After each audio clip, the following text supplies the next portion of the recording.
Hello and welcome into this edition of the Golf Channel podcast with Rex and Lav. As Anthony Kim would say, hello, haters. I'm back. Many thanks to Steve Oh, wow. Sands There for it is. filling in on the podcast on Wednesday. I'm not, Rex, quite as appreciative, however, of Hoboski and at MPC77769, who both suggested on YouTube that the show is better off without me. That was deeply hurtful. But anyway, I do digress. In one of the most stunning results of the year, it wasn't Cameron Young. It wasn't Mackenzie Hughes. It wasn't Keith Mitchell who won Sunday at the Valspar Championship. It was Peter Malnati. Peter Malnati. Yellow golf ball, bucket hat, who came away with the two-shot victory. Rex, what'd you take away from this? I'm glad you opened it with talking about Steve Sands. He was very gracious enough to join the podcast on Wednesday, as our editor put it. Steve Sands has stories. He has a lot of stories. It was actually hard to get him to stop telling those stories. I was taken by two things this week, though, and I do want to get to your question, and I'll circle back around to it eventually. One, you just kind of glossed over it. You really got your feelings hurt. You got all up in your feelings, and do you want to talk it out? Are you okay? Because people kind of came at you, and I keep telling you, don't read the comments, and you don't listen to me. I do always read the comments. No. I think it's good to get a gauge of what the people are saying. I was not quite expecting that one. That's gonna like produce some sort of heel turn for me. I'm gonna be quite vengeful, especially to those two commenters in particular. I just found it hurtful. And when I see Steve Sands at the home of the Augustas, when we will all be together in 3 weeks' time, Good joke. I'll be reminding him of that. Probably not on camera because those sorts of things, those sorts of funnies don't really go over well. No, they don't like National, they don't like playtime at Augusta. but I, The Augustus. but I probably won't talk about it off camera with him. I was taken by the idea, and look, having Steve on so we could clear some air between he and I, and we could tell some stories. That was a lot of fun. Just to pull back the curtain a little bit, Steve cannot be a regular on the podcast because it took me about all day just to sort of narrow him down and finally get him, as everyone saw, in a parking lot, talking to me on a phone that he couldn't find anywhere to actually put. So he literally had to hold it for 45 minutes, and it was shaking. So it wasn't the best product that we've come out with. And I will say this, and I didn't mention this on the podcast then, but I will say the way the timing worked out, I actually reached out to Todd Lewis. Todd has been on our podcast before, and he's very, very good. We have a lot of fun. Great guest. Love him. Didn't get back to me in a timely manner. And I'm saying hours, like an hour went by before he got back to me. And I was like, well, all right, I need someone. So then I reached out to Steve. Right after Steve said yes, Todd said yes. So it was such an awkward, weird, uncomfortable situation. The egos too on these men are extraordinary. I know. And so you cannot imagine if I was hurt, but what Hoboski and MPC were saying about me. Imagine what Tilu's thinking, that his arch rival Steve Sands is the one who's getting the premier spot on this podcast. They were. That's actually a funny story. I actually want to have them both on the podcast one day to talk about it. They both were in this market, the Orlando market. And I think Todd was working for Channel 6, the CBS affiliate, and Steve was working. He was the sports director for Channel 2, the NBC affiliate. And they actually were very much competitors back in the day. So there are some fun stories. I did want to touch on that because you seem to get your feelings really hurt. I wanted to see if you wanted to talk That's like the 4 minutes of useless chit-chat that I know you don't read the comments, that the commenters really do not like. I know. Which is why I was trying to cut around it. I had to circle back around because you were clearly hurt by it, and I'm not going to get the name on this, but someone really took a deep dive on. We know what's going on with Lav because I made some sort of funny remark off the top that you're sitting on a beach with a fancy drink, ignoring your wife and kids. I don't even know if you were ignoring your wife and kids. I assumed you're on a beach. I didn't mean anything by it. My wife was there with me. I'm not sure. I certainly ignored her at times, but I don't think that's a fair characterization. Stunned by the finish, and not because Peter Malnati's not a good player. He's won on the PGA Tour, and I don't want to dismiss that. And I want this whole conversation to be about the idea of we're really, really quick to dismiss how hard it is to win on the PGA Tour. But before I get to that, I was watching the early coverage on Thursday, and our friend Todd Lewis was on the early coverage, PGA Tour Live. Did a really, really good job. But I was watching Jordan Spieth's round on Friday, and I don't even know, you were traveling. You probably didn't pay a whole lot of attention to it, but it was the most Jordan Spieth of Jordan Spieth rounds. He missed more fairways than he hit. He missed more greens than he hit. And it dawned on me, and this is nothing about the announcers on that telecast or on any telecast, but I just want to see a window. Like I would like to have the alternate option of just being able to watch Jordan Spieth and just listen to him and Michael Greller as they make their way around the golf course. Because, and I'll give the folks on PGA Tour Live a monsoon of credit. The rule is when a caddy and a player, especially that caddy and that player, are Lay talking, out. you always lay out. The problem is they never stop talking. And like I'm about 30 minutes into the telecast, and I realized that if you're going to wait for them to stop talking, that you're never going. I mean, you're going to throw it to commercial and take it out of break, and that's going to be the extent of it. And maybe that's what I want to see. Like that, I'm here for all of that. I would love a Spieth feed. I mean, what does ESPN Plus have? 4 different feeds now for your run of the mill PGA Tour event. Just give me a fifth. Give me a Spieth feed. I heard the new PGA Tour studios. I think you got invited to a tour, as did I, during Players Championship Week. Obviously, could not make that happen. I have been told they have upwards the capability of having 13 different feeds. PGA Tour Entertainment will beginning in 2025. I think they're starting with 6, capability of moving to 13. Give me a Spieth feed. He remains in both good play and bad one of the most entertaining players, if not the most entertaining player on the planet. It's actually more interesting when things are going south than actually things are going well. Like he flags it, he makes birdie putts, the crowd's into it, he's into it. But like when things are starting to spiral a little bit, like just an absolute content bonanza. And he was in the trees a lot. He wasn't driving the ball particularly well. You could tell he was in a mood. You could tell Greller wasn't in a mood. Like everything you need to have for that stew to come together was all right there. To circle back around, I was stunned by 2 things. Apparently, Peter Malnati must have got a ball striking lesson from Yasir Al-Rumayyan on Monday in the most important pro-am that the PGA Tour has ever had, because he came out and hit the ball better than he has in years. And up until the very end, he's been working with Bradley Hughes over the past month. I know. Clearly some dividends there. I was being playful because he is a player director and his time is being eaten up by whatever's going on in golf. I was shocked, and I don't expect it. Look, we're not going to have another Johnny Miller. I don't expect anybody to be another Johnny Miller. He was special. He was a once in a generation announcer, but I was kind of taken that no one is willing to take Cameron Young to task on the idea. And for whatever reason, I went back and just did some quick research before we jumped on this pod. On August 16, 2022 in Delaware, all those players got together and started the path that essentially we were on right now. Signature events, big money, limited fields. Where we are right now, it essentially started in that room led by Tiger Woods and Rory McIlroy. There was 23 players in that room. Only 3 of them since that date, August 16, 2022, have not won.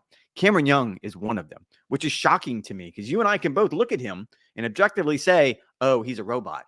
Like he should win more times than not simply because he doesn't do anything wrong. Even on Sunday, he didn't do anything particularly wrong. Hitting his tee shot way left on set 18 kind of threw me because that's the one part of his game you thought he could depend on. But I'm still blown away by the idea that this player who keeps getting close, he has 7 runner-ups in his career, still hasn't gotten it done. I mean, okay, so you're glossing over the stat, which has actually now become historic. He has the most runner-ups, 7, of any player without a win on the PGA Tour in the last 40 years.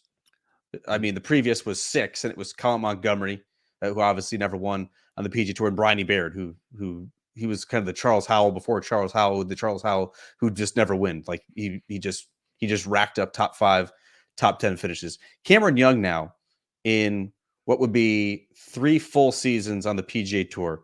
He has runners-up finishes to Max Homa, Joaquin Niemann, Cam Smith, Sam Burns, Tony Finau, and now Peter Malnati. I have to imagine that this one hurt most of all. Cameron Young is not playing as well. Why? Because it's Cameron Malnati, or because yes, I'm curious why. Because it's Peter Malnati. And look, not all runner-up finishes are treated equally, right? Like there's a couple in there, like the Tony Finau one, like he lost by 5. Joaquin Niemann blew the doors off everybody at Riviera, and Cameron Young at the Open Championship. That was a bit of essentially won the B flight runner-up as well. Like I think he shot like 64 or something ridiculous on the final day. This was one of the few chances, realistic chances, that he had to win, and he didn't convert it, and he did it in sort of spectacular fashion, missing out with a wild pull off the tee on the 72nd hole, in his words, a fatted gap wedge from the pine straw to what, 40, 50 feet, and then a really poor 3-putt. When the one mistake you cannot make is to have a 3-putt and to drop another shot, to basically just lay down for Peter Malnati to come in and play the 72nd hole with a 2-shot lead. I have to imagine that this one hurts the most. Again, he's not playing as well as he did in summer 2022. I'm still shocked that Cameron Young did not walk away with a victory in 2022 based on the way that he played, the way that he played the major championships, the way that he played the regular season events. I think he was 15th strokes gained total that year. He essentially did everything well. He is not at that point, and yet I still think this one hurts of all of the runner-up finishes based on A, the position he was in, and B, the competition that he was going up against head-to-head. I don't like the second part of that, but I get what you're saying, and I don't. Again, I want to circle back around to the idea. In no world, if you were doing a blind test, you did not know their names, and you saw Cameron Young on the range, and you saw Peter Malnati on the range, which one do you think would win a PGA Tour event, especially at a golf course like Innisbrook that really rewards crisp ball striking? Well, You and would you're not leaning into imagine that those two players. You're leaning into would Peter result. because he won. I think Mac Hughes needs to be pointed out. He's won multiple times on the PGA Tour. He's a world-class player. You had Adam Hadwin right there in the mix. You had Xander Schauffele right there in the mix. I mean, there was plenty of 65 to backdoor it. It was Keith Mitchell who imploded. It was imploded. Oh my! I almost called him Seamus Power. Seamus Power, who was also in the final group, he also imploded on the final day. You had you had Phillips, who hadn't been in that position. He's a rookie on the PGA Tour. That's fine. I mean, it was setting up for a Cameron Young victory. There is no doubt about it. I felt like you're right. That's why I was so taken by what was said on the telecast afterwards. And look, these are colleagues of ours, and I'm not being overly critical because it is hard. On the other side, I don't want to dismiss how hard it is to win on the PGA Tour, and I don't want to make it seem like, well, Cameron Young should have won 7 times by now in his career, because it's really hard. And to say something like that, I don't think people understand how difficult it is. All they see is, well, Tiger Woods did it. Well, he was touched by the hand of God. He was otherworldly. Like, that's not ever a fair comparison. But when you're Cam Young and you have all those tools that you just talked about, and look, his putting, it seems like the thing that's held him back the last few months. But when you hit the ball as well as he does, and Scottie Scheffler is the perfect example. If he needs a paradigm of hope, just look at Scottie Scheffler. If you can do that week in and week out, then eventually your putting is going to come around. You're going to figure something out and you're going to win. The fact he hasn't done it, I think is, well, it's twofold. One, it's sort of a testament to, again, how hard it is to win on the PGA Tour. And two, something's missing. Like, and I don't pretend to sit here and know what it is with Cam Young. Like, I don't, you can say it's his putting. Well, that's really easy. And okay, then maybe he needs to do something else. But there is a gear, there is a gene, there's something in his DNA that's missing that he hasn't been able to break through by now. We've seen it in the past where these ultra talented players figure it out eventually. I think David Duval is probably a best example. And once he started winning, he won in bunches and won a major and got to world number 1. And I can see that happening to Cam Young. But the fact it hasn't happened now, it deserves a critical eye. It deserves something a little bit more than, well, it just wasn't his week. Because you're right. It absolutely 100% was his week. So as it relates to Cam Young, my biggest takeaway actually was more about Scottie Scheffler, and that Scottie Scheffler's dominance and his through the bag completeness has kind of shined a light on some of the glaring weaknesses of some of his competition. You know, just this week, you look at Justin Thomas. We're going to get into Justin Thomas and his putting performance. He lost seven strokes in the field. Like his putting, he's now one of the worst putters on the PGA Tour. You mentioned Jordan Spieth earlier in this podcast. Why is Jordan Spieth not winning as much as he was earlier in his career? Well, he makes a lot of mistakes. Yeah, he's got some like he makes a lot of mistakes. You look at the rest of the world ranking. Rory McIlroy has not had his best stuff this season. His approach play has not been particularly sharp. Xander Schauffele and Patrick Cantlay, they haven't won in nearly 2 years on the PGA Tour. Max Homa, it doesn't hit the ball not hit the ball high enough in major championships and have sort of that aspect to his game as well. Like, you can go down the list and start to nitpick.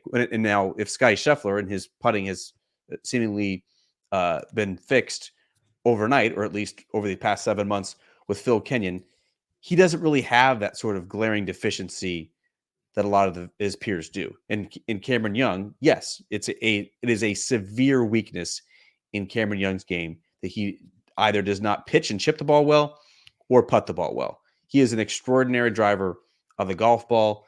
He can hit his irons as high as anyone, and he can get really, really hot. However, at this level, when the margins are so small, and we're talking the elite level, top 10, top 15, top 20 players It's all in relative. the world, when you have this sort of glaring deficiency, it means you have to have almost a perfect week to beat the Scottie Schefflers that seemingly are poised to now. But like that was such a good move on his part because a lot of things he won. He's a really, really steadying force. Like we've seen it throughout the decades with Webb Simpson. He also is really smart when it comes to the golf swing. He's really smart when it comes to playing the game of professional golf. And I thought if he could pick someone and put him on his bag and get 3 percentage points better overnight, that was going to be it. The fact they're not together anymore, and I've yet to talk to Paul about this, so this isn't any kind I mean, Cam Young has cycled through at least 2 caddies since the split with Paul Tesoro. He's clearly just trying to find what the missing piece is. And it's hard to sit here and be overly critical to circle back around, simply because if you put yourself in contention to win a PGA Tour event, which he did, which he has done, as you pointed out, 7 times he's finished runner-up on the PGA Tour. You're clearly talented. You're plenty good enough to be on the PGA Tour. You're plenty good enough to have won multiple times on the PGA Tour. That doesn't dismiss the idea or the fact that something's missing, that he and his dad, who's a swing coach, need to go back to the drawing board and figure out exactly what it is that's happening on a Sunday afternoon, like this Sunday afternoon, when everything was heading in your direction. You didn't have to be a superstar. This is perfect Nick Saban time. Like, I don't need you to be a hero. Just do your job. And in this particular case, 2 pars probably would have been enough, because then he probably would have pressed Peter. They probably would have finished up in a tie. And I like Cam Young's chances in a playoff against Peter Malnati, if I'm being honest. So I just think at this point you have to take a hard look in the mirror, and that's hard after a week like this. I thought he put it well in his seemingly short post-round scrum. He said it was a, quote, bad time for a bad one as it relates to his drive in the 72nd hole, which went way, way left. And secondly, when they were asked to kind of sum up his emotions just a couple minutes after signing his card and realizing that he was not going to win for the first time on the PGA Tour, he said, quote, I have a 4-hour drive home with a 1- and 2-year-old, so whatever emotions are attached to that, I felt that one intimately as a father of 2 young children as well. This was a very roundabout way, Rex, to get into a discussion about Peter Malnati's victory and the fact that he had a near flawless back nine. He nearly came home in 30. He felt like he wished it in with a birdie putt on 12. He obviously got a really lucky break with the free drop behind the green on 16. That would have been a very gnarly lie. No, that was good sound. And he called it. Like, look, I know this is a good break. I want to make sure this is right. Yes. He brought over Steve Rintoul. He said, look, I know how this is going to look, but I just want to make sure that I am entitled to this free drop. But obviously he took advantage and got up and down and saved par. And then he hit what I thought was an amazing 5-iron into 17 to make birdie to give him at least the initial cushion. And then a really crisp shot out of the fairway bunker on 18. If he fats that one, bringing all sorts of trouble. If he thins that one, brings in all sorts of trouble instead. Knocks about 20 feet past the pin and was able to really savor this. Like he was already choking up and tearing up on the edge of the green before he was even in the house on the 72nd hole. So I guess my question to you, Rex, is as it relates to Peter Malnati, is this proof that the PGA Tour still needs opportunities for full field events, essentially for guys like Peter Malnati? Absolutely. Like, I mean, I think we've seen that already this season. I don't think we needed Peter to win this one, but we're going to continue to see it. Like the full field events still serve a purpose, and that's to create pathways for the up and coming players, which Peter Malnati does not fit in that category, but certainly Nick Dunlap does. And we can go back over the course of the season and start pointing to guys that, yes, like you cannot. It's the Jason Gore line that the commissioner used last week. The PGA Tour creates stars in 3 weeks. Maybe if those players can get into the right fields and play 3 good weeks, that does happen. But to do that, you have to have some sort of pathway. And so that's what they've done here. And I also will say, as bad as I thought it was going to be with a larger field, I think there was 156 in the field last week. They expanded it, trying to create more playing opportunities because of the playing opportunities the PGA Tour has taken away with the new season. I would have imagined that they were still trying to play catch up Sunday afternoon, but they were not. And so I don't think it's nearly. And I kind of pointed this out in my column on Friday. There is a clear delineation right now between the have and the have-nots. You just look at the world ranking points, and you can forget about all the flaws and the warts. Just look at the actual numbers. Like, all right, we know that the world ranking is not a good representation of who the best players in the world are, but you can get an idea of how good fields are relative to each other. And these fields, this field in particular, was not the best in Florida. It was ranked 4th out of the 4 Florida swing events. I would argue it was probably, I don't want to call it the best finish because I still think Scottie Scheffler and what happened at the Players Championship was probably the best finish. But it was close. Yeah, but it was close. I think it was compelling TV. I think the golf course itself is the one that kind of shines in that particular situation. I think once players get on it, I had 2 or 3 people text me and ask, could Innisbrook hold a major? And my reply is always the same. Yeah, if they tore down everything around it and rebuilt that old resort and everything that's around it, like it's dated, but the golf course itself is fantastic. And if you wanted to hold the U.S. Open in March, it'd be perfect. But to answer your question, yes, I think what we've seen out of these events, the cliche, they are what we thought they were. I think the full field events have actually been a big hit on the PGA Tour, and yet I still find myself kind of torn about this as you think about the future of the PGA Tour. I personally love these stories like Peter Malnati's. He's clearly just like a delightful golf nerd. If you listen to his press conference, like the appreciation that he has to be able to play on the PGA Tour, the thankfulness that he has for the title sponsor and the area, like I think he's a really kind-hearted individual that makes it really easy to cheer for him. He clearly is a great family man, loves his wife, appreciative of his wife. Like, I think he has a really good perspective. And yet I still can't help but think that if the PGA Tour is looking at its product, you would not want a player like Peter Malnati, not necessarily Peter Malnati, the person. I'm talking about Peter Malnati, the player. Here are Peter Malnati's FedEx Cup ranks in his PGA Tour career since he started in 2014. 178, 104, 167, 161, 118, 137, 86, 101, and 116. In other words, this is a player who year in and year out struggles to keep his PGA Tour card, even in the years that he does. He's a player who, if you listen to Roy McIlroy, and the tour is going to get more aspirational, the tour is going to get more cutthroat, he is most likely to be left out.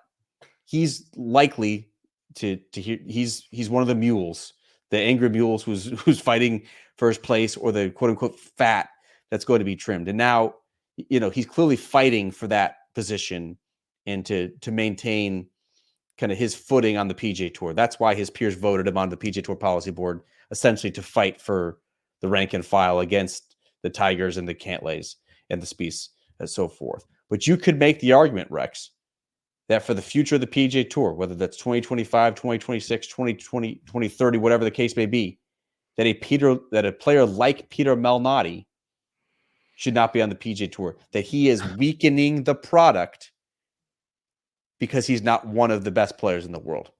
Do you buy that argument? No, I don't buy that. I mean, he just beat a field that was pretty good. It had Jordan Spieth in it. It had Justin Thomas. It had Xander Schauffele. It had Cam Young. It had enough stars, big name players in this field for you to look at this and be like, yeah, like he certainly deserves to be on the PGA Tour. This is his second PGA Tour victory.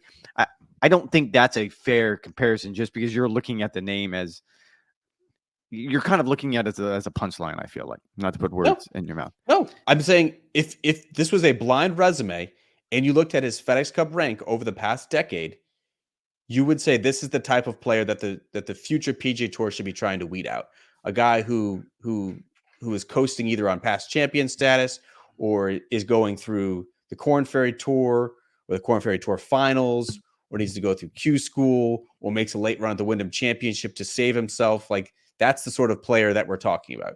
Peter Malnati is just a name. I'm talking blind resume. If those are your results, do you belong on this new version of what the PGA Tour can and should be? Well, no, because you're not asking the right question. But to your point, no, he wasn't one of the 23 players in the room in Delaware. I guess to your point, he's never showed up on one of the PIP lists. Like, no, he's not one of the cool kids by any stretch of the imagination. However, there has to be some element of meritocracy involved here. I understand what Rory's saying. I understand where you're going. However, if we're just heading in the direction of Live Golf, where we're going to handpick the 48 players, best 48 players in the world, and just ride with them, then you're going to end up being in the same position Live Golf is going to be in a few years. You're just going to have you're going to have a bunch of old 48-year-old players who are past their prime. And that's why you have to have some sort of infusion. That's what the Swing 5 and the Swing 10, that's what those are all about. And we talked about this last week on the podcast at the Players Championship. If the churn rate is what the tour says it is, and I think it was 40%. So it's about 20 players right now falling out of and moving into that top 50. If that is what happens, and I'm still a little dubious that's what's going to happen, that's the meritocracy we were talking about. And you're going to end up having a Peter Malnati in that group, whether if you like it or not. There's going to be, I mean, I would throw Lucas Glover in there as another perfect example, because that's kind of the player you're talking about right now. That's not entirely fair because Lucas did win a major championship, but I get what you're saying. And without those players sort of cycling in and out of that top 50, you're going to end up with a very stale product. I think even though the PGA Tour is trying to lean into this concept of we have to make a tour for the stars, about the stars, I get it. I understand where we're at in this moment in time. You still have to provide that pathway. And whether if that's going to be full field events and you have these Aeon Swing 5 and 10 events, or you expand whatever the Korn Ferry Tour is into something bigger and you create a pathway that way. However it is you do this, you do have to create that pathway. I don't even know if it's necessarily a pathway, because that could just be kind of a 1 week in and 1 week out type situation. I'm talking if the PGA Tour closes its doors and they make it a 75 player tour. And it's, what do you mean be called the PGA Tour? Let's call it the World Tour. What do you mean by closing the doors? I don't understand what you're saying. I'm saying if they take the top 50 from the FedEx Cup list in 2024, and that now is part of this World Tour, and you take the top 10 guys from Live, you take the top 10 guys in the DP World Tour, and you take a couple of guys from the Australasian Tour or the South Africa Tour, like if that's how you're going to be compiling your World Tour, and they're just closing their doors, and you're leaving out those players, and those are the players, to use your phrase, that you're riding with for the remainder of the year. I get it. I think there's a potential that could really backfire, and that people just get sick of seeing the same players over and over again. The players like Peter Malnati on the PGA Tour, I think they provide context for how extraordinary a Scottie Scheffler is, how kind of long-winded these journeys can be in professional golf, that it's not just like Ludwig Oberg, who comes out and wins within his first couple of months as a PGA Tour pro, or like Tom Kim, who comes out and already has a couple of PGA Tour wins to his credit by the age of 21. They provide context that it's not just this linear path to superstardom. So I think the PGA Tour would do well to continue to remind themselves of that contrast. I think that's compelling. Again, is the Valspar Championship going to be the highest rated tournament of the year? Cannot imagine. When the ratings come out on Monday or Tuesday, I cannot imagine. And yet I still think it's an essential piece of the PGA Tour to show that it's not just about the stars, and that there's plenty of depth, there's still plenty of parity, and there's still plenty of pathways or journeys that can get to the level of winning on the greatest golf tour in the world. Well, and the storytelling element of it. So after Peter, and look, he has an interesting story to tell. If you don't have to venture too far down the leaderboard to run into a Ches Reavie or an Aaron Badley. Have no idea how he was even in that field. I mean, these are players, as you just pointed out, who have. So that's actually a problem. Aaron Badley, I don't know how he's in the field. I don't know. That is exactly what the PGA Tour is trying to shift away from, is it not? Not at these events, but yes, at the events you're talking about. And look, the schedule you just concocted in your mind of what the World Tour schedule is, I'm fine with that, because at the end of the year, you're going to have X number of those players out of the top 50 who are going to get relegated, and X number are going to get promoted. Like, that's the idea. It's not going to be a closed shop. And it's not going to be 4 players every year. And please don't come at me, Live Bots. I don't have an interest in this fight right now. But clearly that wasn't good enough for the world ranking. And I think most people watching from the outside will tell you, well, no, that's really not promotion and relegation. Like, that's not the way it really works, at least not in golf. If you promote and relegate 20 players out of that 50 every year, yeah, I think it will refresh the product, and it will give you an opportunity to allow those young players who we have seen now come back. You talk about Ludwig, you talk about Victor Hovland the last few years, you talked about Justin Thomas and Jordan Spieth before that. It will allow them the pathway, but it'll also allow, you will inevitably end up with a Peter Malnati. And I'm like, we were just beating up. He's catching a lot of strays after winning on a Sunday night. I hate kind of doing this because I don't want to dismiss the fact either. You and I both have talked with enough members, player directors on the policy board, and we both have an idea of how time consuming those jobs are right now. You're spending hours, not minutes, hours every week listening to proposals and sitting through meetings. And on Monday, of course, he spent all day long with the governor of the Public Investment Fund of Saudi Arabia. There's a lot of pressure. There was a lot of distractions. For him to do that, I would have bet you a lot of money, and I'm not a gambler because I'm not very good at it, but I would have bet you a lot of money that none of those 6 player directors were going to win this year on the PGA Tour. I mean, isn't it amazing that of the ones who has factored deep on Sunday and then won, it was Peter Malnati who did it?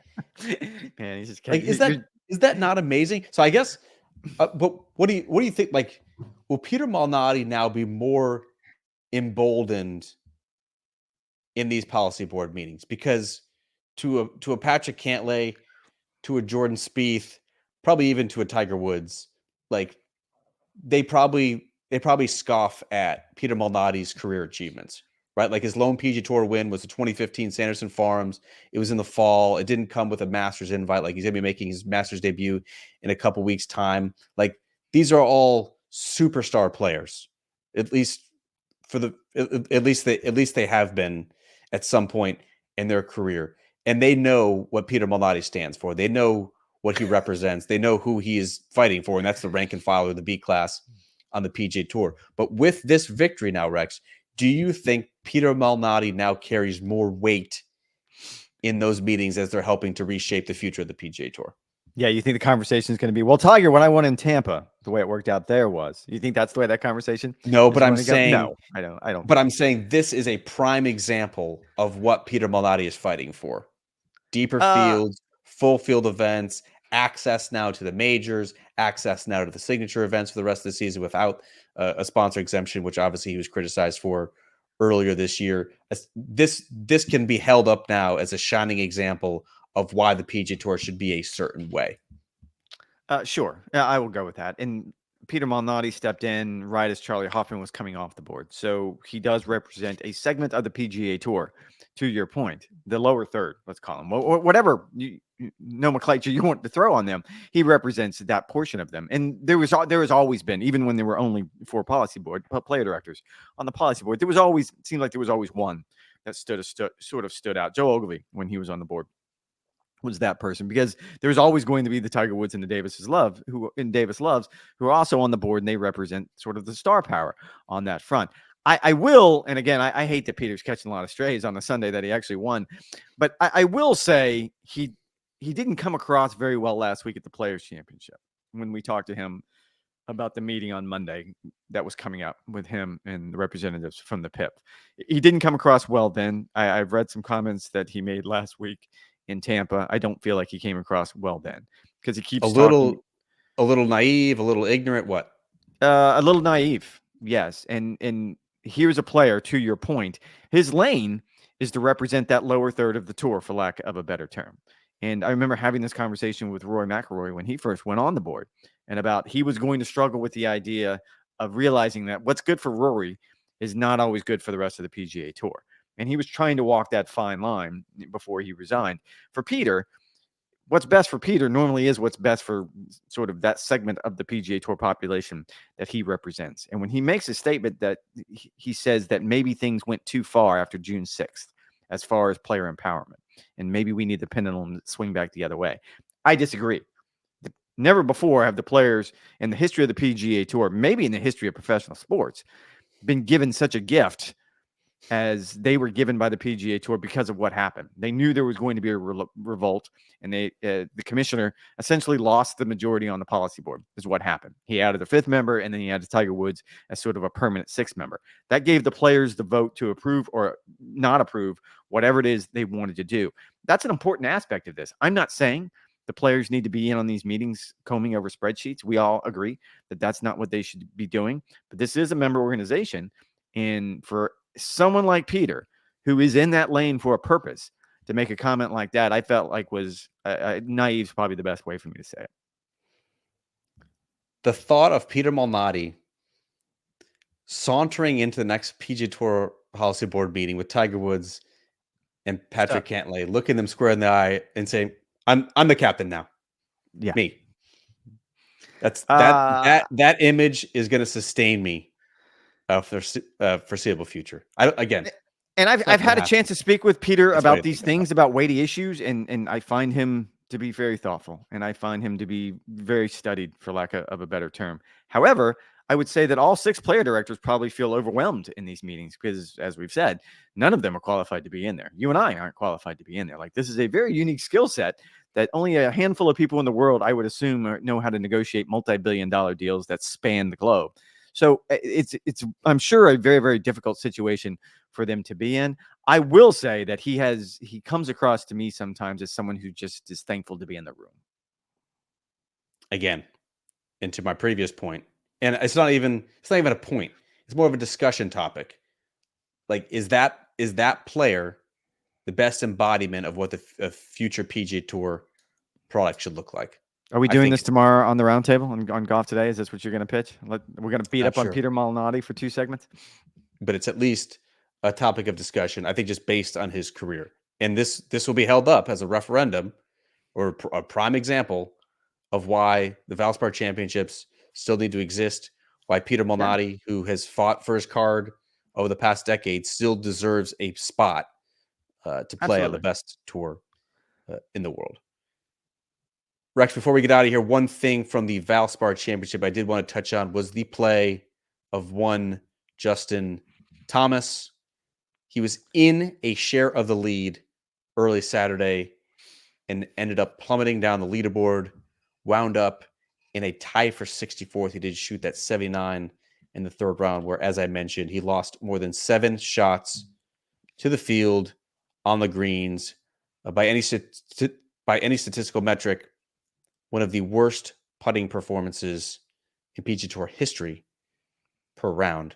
And I think it's an interesting topic now with the Masters just 2 full weeks away. Justin Thomas seemed to be rounding into form early in 2024, and yet he will enter the Masters, presumably if he does not add the Valero Texas Open, with a miscut, a T12, a miscut, and now a T64 in his last 4 starts. Where are you on the JT stressometer? Pretty high, only because normally when we have these conversations, I'm always really quick to point out that, well, he struggled relative to the rest of the field. Like, if you want to do, putting stats, he was 67th out of 68 of the best players in the world. It's not good when you're 67th out of 68, but it's relative to the rest of the field. What he did on Saturday was bad by any measure. Like, if you and I were playing golf with him on Saturday, I think we both would have walked off and been like, man, that was a bad putting round. Watching it, there was just no easy way to try to explain, oh, okay, well, he's working on something, or the greens are really, really slick. Like, look, He had like 25 feet putts made made. worth of putts in the 3rd round. That's almost impossible. I mean, it is concerning only because if you look at what he's doing ball striking wise, I go back to what you said, start the conversation. I do feel like he's rounded the corner. I do feel like I actually saw him hit some wedge shots that look like the JT of old, the JT when he's playing some of his best golf, where he's on, and if it's not inside 5 feet, that he's going to be angry about that. And that's what makes him so special. When he puts that badly, though, and he doesn't seem to be clued into a fix. Even throughout Scottie's struggles over the last 12 months, it always seemed like he was searching for something. It always seemed like he had a game plan, whether that was you or I talking to Randy Smith, or when he went to Phil Kenyon, or he and Ted Scott were working on something, or there was a new putter in the bag. He was always trying to do something else, because doing the same thing over and over again, definition of insanity. It doesn't seem like JT's trying to do anything, which is kind of the frightening part, because this isn't something that's just going to fix itself overnight. Like, I do think that when you have a putting round that bad, what he did on Saturday, that there's some sort of deficiency. And I will say, I kind of beat up some of our colleagues in the booth. I will say, I thought Brad Faxon's thoughts were really good. And JT lives in South Florida, and I would reach out to Brad. Yeah, I mean, that makes a lot of sense. JT has had a couple of putting coaches over the past couple of years. He had Matt Killen for a while. He was with John Graham for a while. Started with him in 2020 and parted ways within the past year or year and a half. It's clear that he needs a second set of eyes from someone. He's Something. never been a particularly strong putter. He's never been an elite putter like his good buddy Jordan Spieth, and yet he's never been quite this poor, quite in need of fixing to this extent. he was already outside the top 150 in strokes gained putting before this putting performance, which again was one of the worst on record for the PGA Tour. I can only imagine what it's going to look like when his stats are updated on Monday morning. I'd love to see it, and it is certainly concerning with that respect, especially with the Masters just around the corner. Because when you look at Justin Thomas's performance in the major championships, and obviously I know that he won in Tulsa a couple of years ago, he has just 2 top 10s, Rex, since the November Masters in 2020. It's been a lot of face plants in golf's biggest events. And I think a prime example was last year at the Masters, where he shot 78 in the second round when he was at least in contention early days there. And when you pinpoint what the issues are, it's not his short game, which is one of the best in the world. As an iron player, his father has got him back on the right track.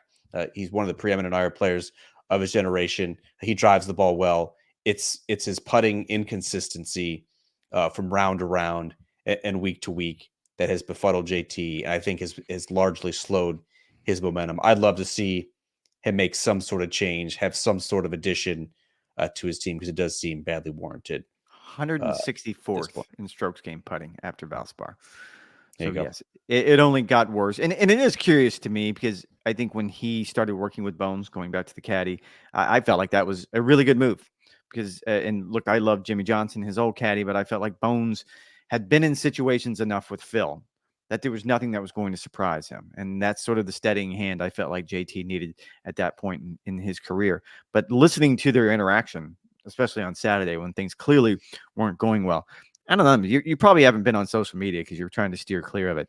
JT got beat up pretty bad because of the way he acted on Saturday on the golf course. And look, things were going poorly. But when you have all of social media noticing, that's when it becomes a problem. No bueno.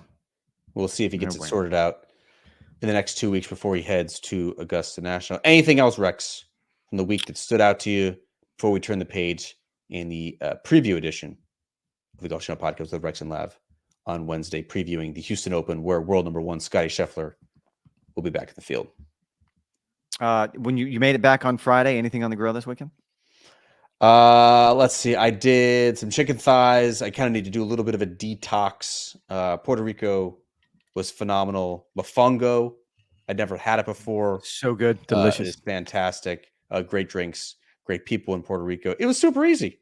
I think I'd been there for like a day on like a cruise going to I went to San Juan for 3 or 4 days. But like, it's a U.S. territory, U.S. currency. I mean, the people by and large speak English. Like, it could not be easier. Super clean. Really enjoyed it. It was like a mix between like Miami Beach, St. Augustine, and New Orleans. Like, I thought downtown San Juan, old San Juan, was really cool.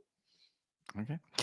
You didn't ask me, but thanks for asking. I did chili tonight, but I made a pork butt yesterday. So we had pulled pork sandwiches yesterday, and I used the rest of it for chili tonight. Bueno.